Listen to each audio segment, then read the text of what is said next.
اے موسیٰ، میں نے 35 سال سجدوں میں گزار دیے، میری آنکھیں روتے روتے سوکھ شخص تھا گئیں۔ جس نے اپنی زندگی کے 35 سال عبادت اور توبہ میں گزار دیے۔ وہ دن رات اللہ سے اپنے گناہوں کی معافی مانگتا رہا، مگر اس کے دل میں یہ بے چینی بنی رہی کہ کیا اس کی توبہ قبول ہوئی بھی ہے یا نہیں۔ ایک دن حضرت موسیٰ علیہ السلام سفر پر تھے۔ راستے میں انہوں نے دیکھا کہ ایک آدمی ویرانے میں اکیلا بیٹھا ہے، اس کی آنکھوں سے آنسو رکنے کا نام نہیں لے رہے۔ اسی لمحے آسمان سے ایک پرندہ اترا۔ اس کی چونچ میں تازے انگور تھے۔ اس نے انگور اس آدمی کے سامنے رکھے اور بنا رکے اڑ گیا۔ حضرت موسیٰ علیہ السلام اس کے قریب گئے اور نرمی سے پوچھا، تم کون ہو اور اس طرح رو کیوں رہے ہو؟ وہ آدمی گہری سانس لے کر بولا، اے اللہ کے نبی، میں بہت بڑا گنہگار ہوں۔ میں نے زندگی میں نہ جانے کتنی غلطیاں کی ہیں۔ 35 سال سے عبادت کر رہا ہوں، مگر دل کو سکون نہیں ملتا۔ آپ اپنے رب سے پوچھئے، کیا میری توبہ قبول ہوئی؟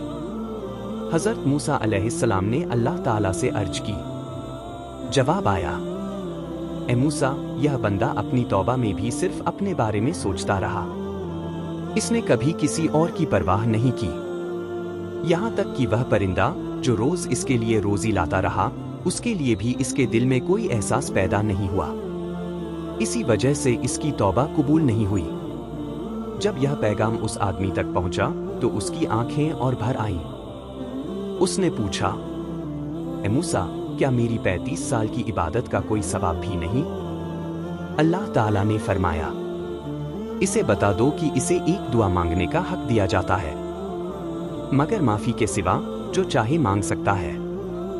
وہ آدمی دیر تک خاموش بیٹھا سوچتا رہا۔ پھر اس نے سر اٹھا کر کہا، میرے رب سے کہنا مجھے اتنا بڑا بنا دے کہ جب مجھے جہنم میں ڈالا جائے تو میں اتنی جگہ گھیر لوں کہ کسی اور کو وہاں جگہ ہی نہ ملے۔